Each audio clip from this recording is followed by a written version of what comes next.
Ah, indeed. Hi, Chris. My question is about OT3.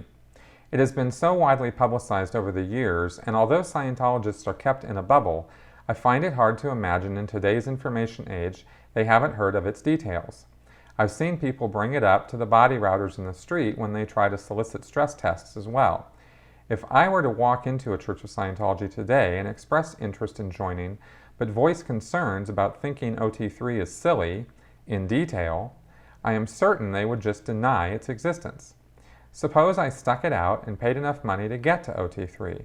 Would they really still put this in front of me? How can they still push this? Do you think they might scrap the Xenu story, or would that be blasphemous since it came from Hubbard?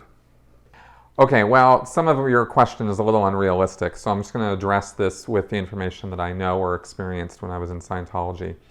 The most of Scientologists do not know about and are not aware of the Xenu story. And they're not going to know what you're talking about when you start talking about DC-9s and the Galactic Overlord Xenu and volcanoes. They literally do not have any idea what you're talking about, and they may have cross-flowed a word here and there or some of the story, but they police themselves. It is a really well-kept secret within the world of Scientology. No one in Scientology talks about this with each other, period. They just don't. And I know it might seem hard to imagine that a group of people will keep themselves censored off of the internet regarding this stuff, but they really do. So that's kind of where that sits, and that's where their head's at. If you were to go into a Church of Scientology and start spouting off about Xenu, they would show you the door, is what they would do. They'd say, look, dude, I don't want to hear about it. I don't want to talk about it. And there's the door, because we're not interested in you telling us about it. So either keep it to yourself and buy this book and get on course or do our services, or get the hell out. And that's how they feel about it, because they feel that anybody who walks in there spouting that information is N theta and is trying to interbulate them. Those are the words they use. In other words, you're trying to create upset. And they don't want to hear it.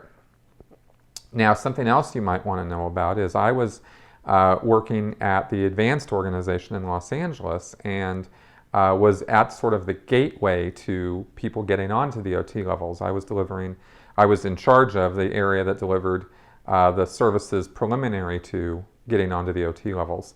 And found out when I worked there that if you had prior exposure to the OT materials on the internet, you were not going to be getting onto the OT levels, because that was considered out security. In other words, you were the kind of person who was going to go on the internet and look stuff up and find out about it, and so they weren't going to trust you with the security of the OT materials. Now, I should temper this by saying that would be if you were a Scientologist who had done that. I don't really know what they would do with you if you came in having looked at all of that material before you came into Scientology. I'm really not sure what would happen.